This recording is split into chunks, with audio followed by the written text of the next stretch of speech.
Her true story from Oregon. My daughter threw my suitcase and said, "You're holding us back, move out." So I left. Then froze the family account. She wanted freedom?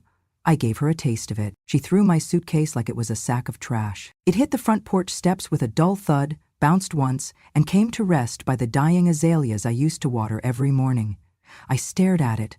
Soft leather, faded burgundy, the same one I used when I moved in to help her raise her baby, back when she cried every night for sleep and every morning for strength. Now she just stood there, arms crossed, face sharp with something colder than anger. Indifference. "You're holding us back," she said. "Me, Kyle, the kids, all of us. You've made this house your prison, and we're done being your inmates." I blinked. No tears came. I was far past that. She wasn't done. "You have 3 days to leave. I've already talked to a locksmith." I looked down at the suitcase. One of the zippers was broken. She hadn't even bothered to close it fully. A corner of my folded sweater hung out like a tongue. I bent over slowly and picked it up. The handle creaked. My hands didn't shake, but hers had when she first asked me to move in. Back when Kyle was colicky, and she hadn't had a real paycheck in months. 3 days, I said quietly, standing upright. Her tone was clipped. "Don't make this harder than it is." "Harder for who?" "For all of us," she snapped. But the edge in her voice wasn't conviction. It was fear, of not having the last word, of being questioned, of losing control. I didn't argue. I didn't cry. I just walked past her down the steps, suitcase thudding behind me, each roll of the wheels a little quieter than the last. She didn't call after me. I stopped by the curb, pulled out my phone, dialed one number. Alvin answered on the second ring. "Elaine?" "Yes. I need to remove my name from the mortgage co-signature. She's asked me to leave." A pause. Then his voice again, steady, tired. "Are you sure? I'm not staying in a house where I'm not welcome. I just need you to start the paperwork." "Today?" "Understood. I'll begin the withdrawal process. But once you do this, she'll have 30 days to refinance or the loan goes into default." She wanted freedom, I said. I'm just giving her a taste of it. The motel I found was small, off the highway, with floral curtains and a buzzing light in the bathroom that blinked like an old warning. I laid the suitcase on the bed, unzipped it, and shook my head at the way she'd stuffed everything. No care, no thought. She had folded me out of her life like I was a cluttered napkin on her perfect white table. I made tea in the microwave, too hot. The mug cracked a little as I poured it. She always hated my tea. "It smells like roots," she used to say. Funny, she never minded the roots when I was paying for diapers or cooking meals at 3 a.m. I opened my old notebook, soft cover, lined pages, still filled with Daniel's scribbles from kindergarten, and started to write, not to her, to myself, to remember. Day 1. Banished, not shocked, just finally acknowledged. She wants the house. She wants her version of peace, but the house doesn't belong to her, not fully, not legally, not morally, because the truth was, she'd never been approved for that mortgage alone. At 20, she had wrecked her credit with that accident. The kind they hush up in small towns. The kind where names don't make it into the paper if you know how to ask nicely and pay quietly. I had co-signed everything. I had walked into the bank with trembling hands, lying through my teeth, saying she was responsible, just had a rough patch. No one needed to know about the bleeding passenger, the settlement, the weekly therapy bills she had ignored. I'd made it all disappear, and now she was disappearing me. On the second day, I got a text from her. One sentence: "Don't forget to take your tea kettle and that dusty old mirror." The mirror her grandmother had given me, the one I offered to hang in her hallway. She had rolled her eyes then. "It's too antique, doesn't go with the aesthetic." I stared at her text, deleted it. I made a second call. "Alvin, confirm you've started the paperwork?" "Yes, and the bank will issue formal notification to her in 3-5 business days. Without a guarantor, she'll need to refinance immediately. But given her credit history, she won't be able to," I finished. He hesitated. "Elaine, are you sure this is what you want?" I watched the wind push a leaf across the motel parking lot. She wants to feel free. I'm letting her. Just without my name holding the foundation together. That night I dreamed of the crash. Not the real one, the one I'd imagined, again and again. Where I didn't answer the phone at 2 a.m. Where I let the police handle it. where I didn't cover the lawyer's fees, didn't beg the other mother not to press charges. In that dream, she went to jail. A mugshot, a record, no license, no mortgage. But that's not what happened. What happened was, I showed up, I fixed it, I erased it. I became the invisible scaffolding of her second chance. Now, she wanted a life where I didn't exist, though I disappeared. On paper first, and the rest would follow. On the third day, I packed the kettle, the mirror, my notebook. Then I sat on the motel balcony and waited, not for her to call, not for regret. I waited for the silence to settle into clarity. She didn't need me to explain what was coming. The bank would do that for me. She was 20 when it happened. 20, with a brand new license and a second-hand Honda Civic that still smelled like fast food and cheap cologne. She'd been at a party that night. Nothing wild, just loud music and stronger drinks than she admitted to me later. She swore she was fine to drive, everyone else was more wasted. She was the responsible one, the mom friend. That's what she told the cops. But the tire marks on the road told another story.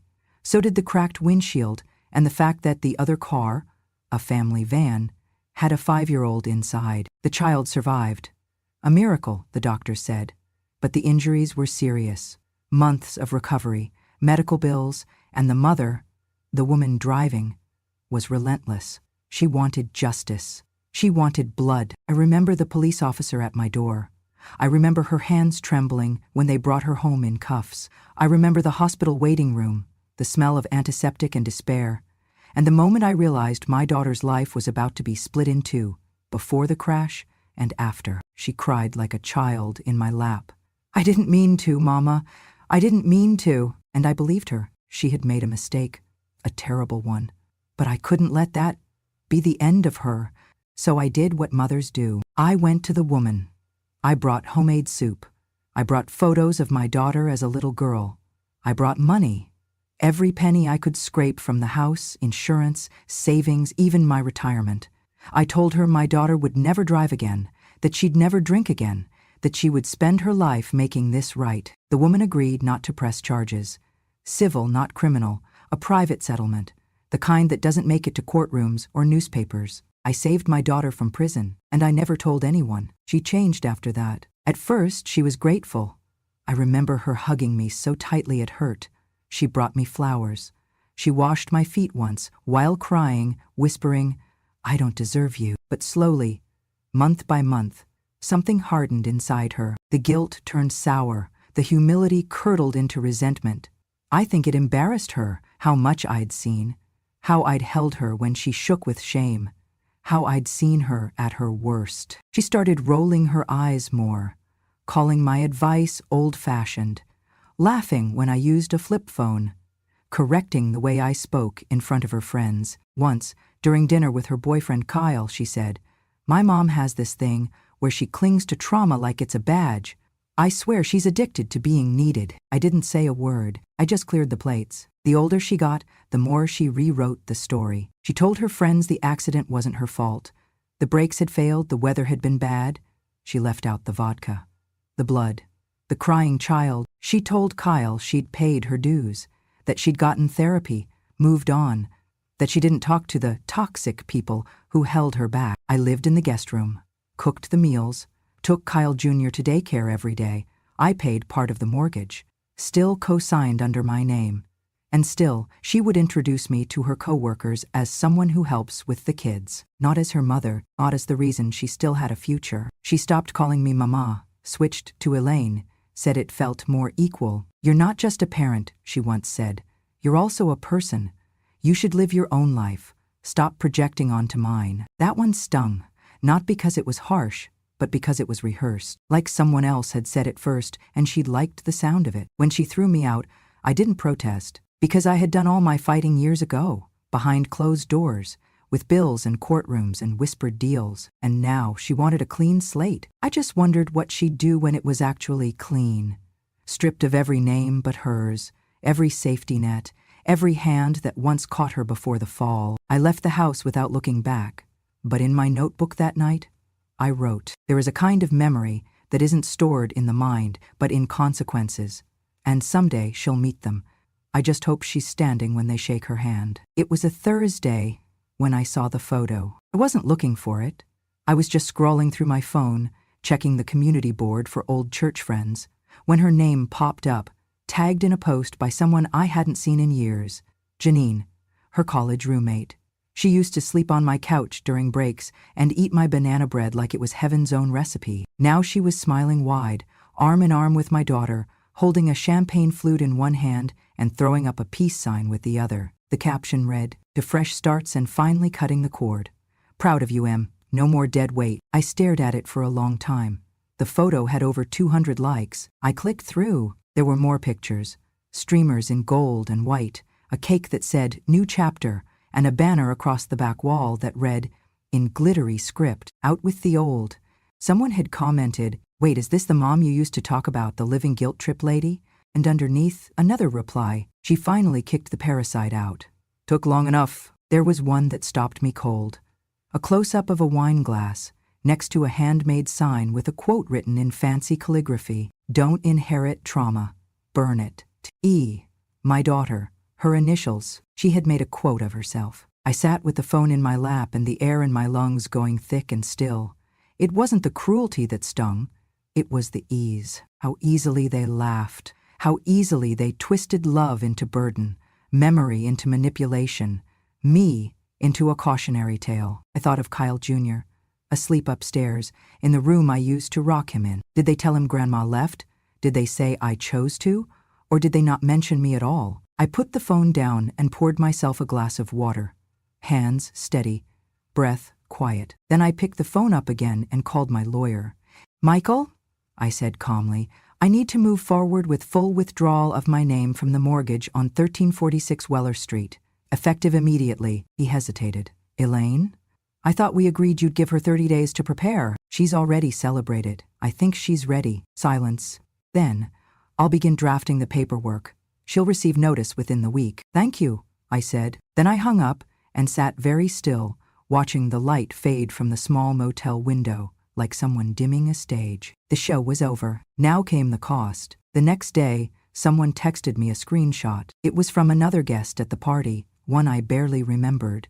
Her post read, "Some people are like mold.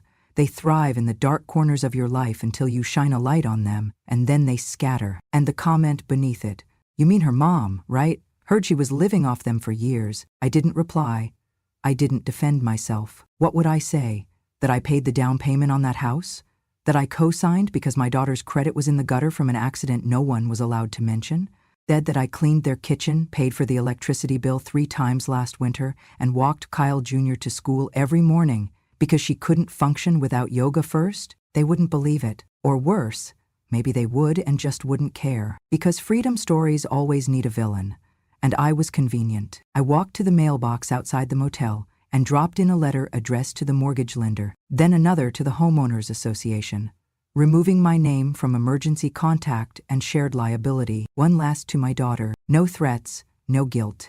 "You have everything you asked for now. I wish you peace and clarity in your new beginning. I am no longer attached to this house, legally, emotionally, or financially. Love." No signature, no phone number, just that. That evening I made myself soup, the kind she always called old lady broth, just bone, ginger, and greens. I ate slowly, the way I used to feed her when she was sick, spoon by spoon, soft and warm. Then I lit a candle. Not for her, but for the part of me that had finally stopped explaining. I didn't need an apology. I didn't want revenge, but I did want her to see what freedom really tasted like. Without a safety net. Without scaffolding. Without me. The envelope came on a Monday. Manila, thick, official. My name typed neatly next to hers. One above, one below. I didn't open it right away. I made tea first. Sat by the window. Let the light hit the envelope like it might melt through the layers and burn the contents before I did. But paper doesn't burn that easily, especially not old paper. I opened it. Inside, copies of the original mortgage agreement, co-signed in my name. My signature on page 3, her messy one on page 4. The amendments, the loan renewal, my guarantee. I flipped through each page like flipping through an old journal I didn't remember writing. Then I called Michael, my lawyer. "She's not going to be able to refinance, is she?" I asked. "No," he said without pause. "Not unless something dramatic has changed in her credit history since last year, which I doubt. She's missed payments? A few. Nothing catastrophic, but enough to trigger red flags.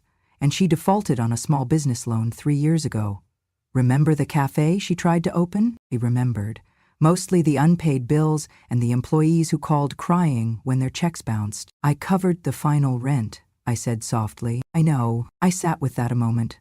Let the silence take shape. She'll have 30 days, I asked. 30 from notice.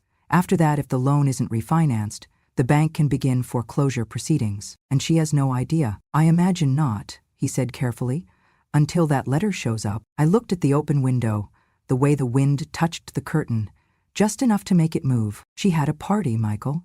A party to celebrate kicking me out. I saw, he said. Facebook.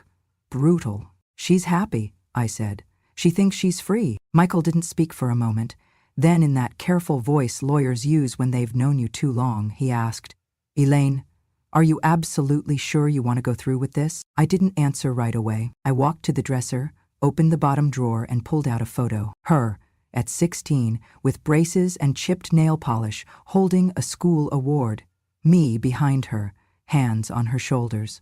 She had no idea what I'd already paid for even then. She told people I was a parasite, I said quietly. Michael let out a slow breath.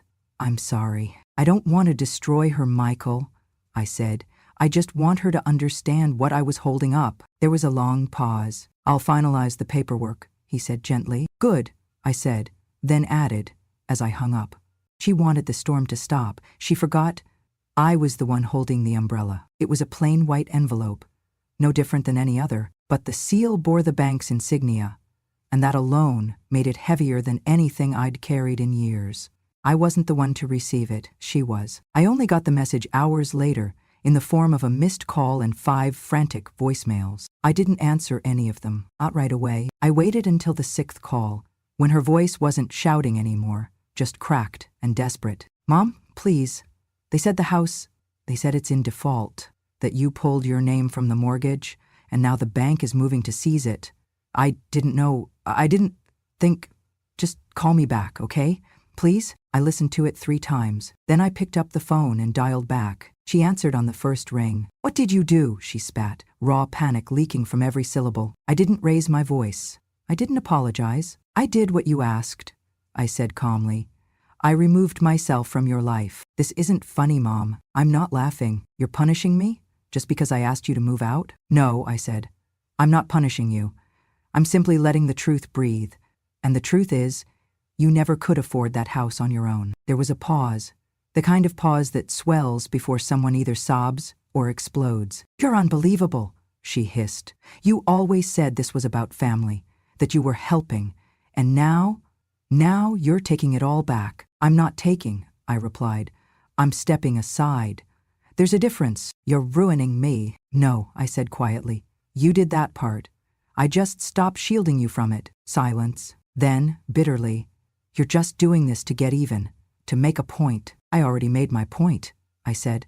The day I signed those bank papers for you, after you nearly killed a child and buried your own future. I made my point when I cleaned up your mess and never spoke a word of it. She was breathing heavy now. You think you're righteous? You think this makes you noble? I think this makes me honest. I'll fight this, she snapped. I'll take it to court. You'll regret this. I let the words hang there, so hollow they didn't even echo. Then I guess, I said softly, we should both be ready to tell the whole story. I've already submitted the accident records, the settlements, the signed confession. You wouldn't, she whispered. I already did. A click, silence. The next morning, I walked down to the courthouse myself. Not because I needed to, because I wanted to look the clerk in the eye when I submitted the last envelope. Inside were photocopies of everything I'd buried for over a decade. The police report, the insurance settlement, the medical bills from the child's family, and the statement my daughter wrote by hand, back when she was still honest, still scared, still aware she'd done something wrong. She had signed it in blue ink. I signed mine in black. I didn't do it to destroy her. I did it because the system she was threatening to manipulate, the court, the mortgage, the sympathy of a judge, deserved to know what it was dealing with. She wanted to paint me as a vengeful old woman. I was just someone who remembered, and paper doesn't forget. A week later, the notice went up on the house. Foreclosure in 30 days. Bank inspection pending. She called again. I let it go to voicemail. Mom, they're putting a notice on the door. I need to talk to you. Please, I have kids. I don't know where we're going to go. This can't be happening. That was the first time she used the word we. Before, it had always been me, my space, my future. Now it was we. I didn't call back. Instead, I sat on the porch of my rented room, folded a letter into an envelope, and addressed it to her oldest, Kyle. Inside, a note. Dear sweetheart, I'm sorry you have to move again. It's not your fault. Grown-ups make mistakes, and sometimes they take a long time to learn from them. You are loved, you are strong, and you're not alone. Love, Grandma. No bitterness, no mention of the house, just love. The kind that doesn't demand a return on investment. When the bank moved forward with the lockout, I watched the news footage online. They never said her name, just showed a nondescript suburban home with a white door, a foreclosure notice flapping in the wind. I recognized the porch. I recognized the wind chime I'd hung myself, now tangled and silent, and I whispered, "You once called me your shelter. I only stepped aside so you could see what rain really feels like." The courtroom was cold, not by temperature, but by presence. Cold in the way marble floors always are, no matter the season. Cold in the way a judge looks over her glasses at two women who used to be mother and daughter. She sat across from me, my daughter, disheveled and shaking, her cheeks blotched with anger and exhaustion.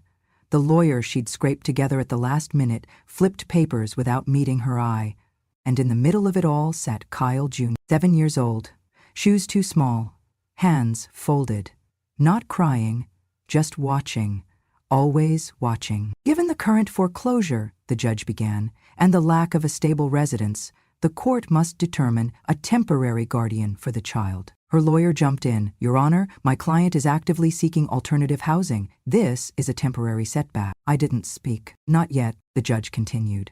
"Emily, Morrison has filed a petition for emergency guardianship, citing lack of housing, previous care duties, and established relationship with the child. Supporting documentation includes school pickup records, medical authorizations, and character references." My daughter snapped. "She's trying to steal him from me." "No," I said, calmly, quietly. Her eyes burned into mine. "You want to take everything? My home, now my child?" "I didn't take your home," I said. "The bank did. I just stopped protecting you from the truth." She stood, voice cracking. "Don't do this. Please. He's all I have left." "He's not a possession," I replied. "He's a child, and he deserves a safe place to sleep." She crumpled. Not like a villain, not like a fighter, like a daughter who had used up all her excuses and found no one left to believe them. "I'm begging you," she whispered. "Don't take him from me." I looked at the judge, then at Kyle Jr., and said, "I'm not taking him. I'm holding him until she can." The judge leaned forward. "Mrs. Morrison, do you intend to seek permanent custody?" I shook my head. "No, Your Honor. I want her to get on her feet, but until then, someone needs to keep him from the cold." My daughter sobbed, shaking her head. The judge nodded once. "Emergency guardianship is granted to Ms. Morrison for a period of 90 days, with review every 30 days, visitation to be supervised until housing is secured." The gavel fell. Just like that, I became what I already was, the safe place. In the hallway after the ruling, she sat slumped on a bench. I approached slowly. No triumph in my step, just gravity. "I didn't do this to hurt you," I said softly. She didn't look up. "I didn't do this to win." Silence. "I did it because when I held you as a baby, you were this small too.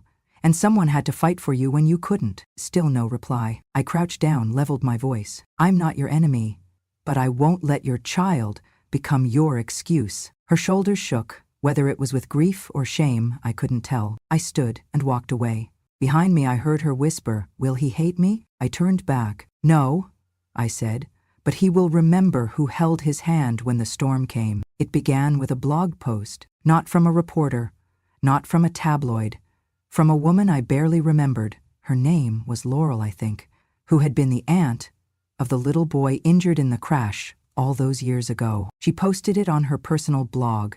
No venom, no clickbait, just a quiet recollection, written with trembling compassion. "There was once a child in our family who didn't walk for almost a year because a girl, newly 20, drove drunk and hit his mother's car. The girl cried in court. Her mother paid everything off, covered it all up. We stayed silent, for the boy's sake. But now, I see that girl on Instagram, celebrating her freedom from the very woman who saved her. And I can't be silent anymore. Within hours, it spread like brushfire. Screenshots, threads, retweets, hashtags. People started digging. The foreclosure was public record. So were the court documents now. The truth, wrapped in years of silence and legal red tape, was suddenly unraveling before the world like yarn from a broken spool. And my daughter, who had built a brand around healing, coaching, empowerment, and breaking generational trauma, was exposed. Every quote she'd ever posted, every wellness video, every podcast about moving beyond the past, now sat beneath a mountain of comments like, "You mean the past where you nearly killed a child? How do you teach healing when you destroyed the one person who healed you?" The audacity to host a freedom party while living in a house your mother paid for. She disabled the comments. Then she deleted the videos. Then the sponsors pulled out. Her brand collapsed. Workshops were canceled. Clients left in waves. She tried to post an apology, some vague, tearful live video about narratives and mental health, but it only made it worse. Because the internet, for all its cruelty, has a nose for lies. And no apology works when it comes years after the sin and only 5 minutes after getting caught. The press reached out to me. First it was a local paper, then a bigger one. Then a news anchor left a voicemail offering a televised interview. I declined them all, not because I was afraid, because I had already spoken once and enough. In paperwork, in custody, in silence. One reporter showed up at my door. "Don't you want to set the record straight?" he asked. "Tell your side of the story." I smiled. "This is not a story," I said. "This is a life, and I'm still living it." He didn't understand. He thought I was being evasive, but I was just being free. She called me 3 days after the blog post went viral. Voice hoarse, broken. "They're calling me a monster." I said nothing. I didn't know she was still alive. That woman, Laurel. "She's lying, right?" "No," I said gently. "She's remembering. But I've changed. I've grown. That was years ago. And so was your gratitude." She sniffled. "I was going to tell the truth one day. You had 100 chances." "What do I do now?" she whispered. I paused. Then I said, "You let this storm pass through you. You sit in the mess, and you finally see it." She was silent for a long time. "Then do you hate me?" I closed my eyes. "No," I said. "But I can't protect you from this. I already saved you from one accident. This one? This is yours to survive." She hasn't posted since. Some say she left the state. Some say she changed her name. I don't know. I don't look. Because the truth isn't a weapon. It's a window. And when someone refuses to open it themselves, sometimes the wind comes in anyway. I sat on the opposite side of the street, teacup in hand, steam curling into the morning air. The cup was chipped on one side, a faded tulip, soft green handle, but it still held warmth, still held weight. The house stood across from me, its windows boarded, a red and white sign staked into the lawn. Temporary auction, final notice. The grass had grown wild, untamed, like it had stopped pretending to be part of a home and started becoming part of the land again. The porch, paint peeled like old skin. The wind chime I once hung above the front step, little blue ceramic bells, lay tangled and silent, clinking now only when the breeze pitied it. Beside me, Kyle Jr. knelt on the pavement, chalk in hand, tongue sticking slightly out of his mouth as he scribbled bright shapes across the concrete.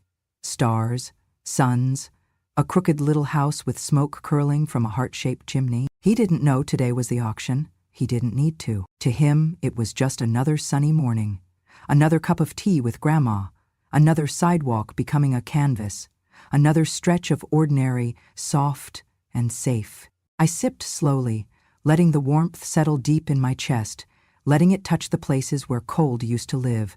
Quiet, lingering cold that no furnace can reach.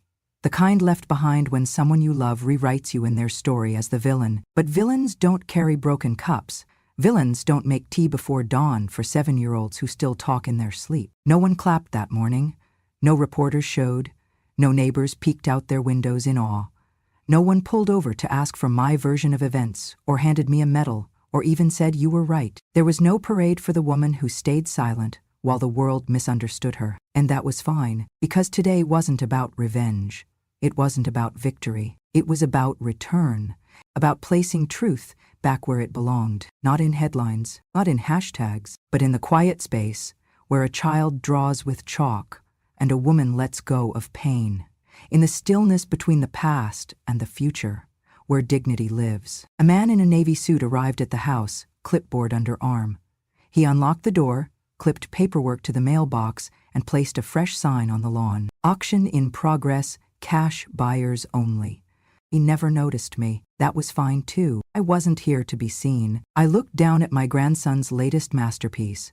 He'd drawn a little figure next to the house. Curly hair, wide dress, a steaming cup in one hand. "Who's that?" I asked, sipping. He smiled. "That's you. You're watching the house." I nodded. "I suppose I am." He handed me the yellow chalk. "Draw something?" I thought for a moment. Then, beside his house, I drew an umbrella. He blinked. "What's that for?" "In case it rains," I said. He nodded seriously. "Smart," and kept drawing. We sat that way for an hour, maybe more. Just two people making something beautiful on cracked cement in front of a house that once pretended to hold a family. I remembered birthdays in that living room. Cakes baked late, candles melted too fast. I remembered crying into dish towels, muffling the sound so the baby wouldn't hear. I remembered laughter too, the good kind, the kind that doesn't know yet that it will become rare. And I remembered the silence, the long, slow withdrawal of affection, the way my daughter started closing doors, started using my first name, started replacing love with logistics. And still, I stayed. Not because I didn't know better, but because sometimes we hold broken things gently, hoping they'll forget how to cut. He tugged my sleeve. "Grandma, what happens if no one buys the house?" I smiled. "Then it'll wait until someone is ready." He paused, thoughtful. "Are houses sad when they're empty?" I looked at the windows, at the shutters sealed tight. "No," I said. "They're just quiet, like people who need rest." He nodded slowly. "Okay," then went back to drawing. I didn't stay to see who bought it. Didn't care whether it went to a young couple or a developer or no one at all, because that house was never mine. Not really. It was a debt paid, a shelter built, a chapter closed. I had walked its rooms in silence and sacrifice. I had held back storms no one saw. I had stitched over cracks with my own name, but I didn't belong to it, and it didn't belong to me. I once held back a storm for my daughter.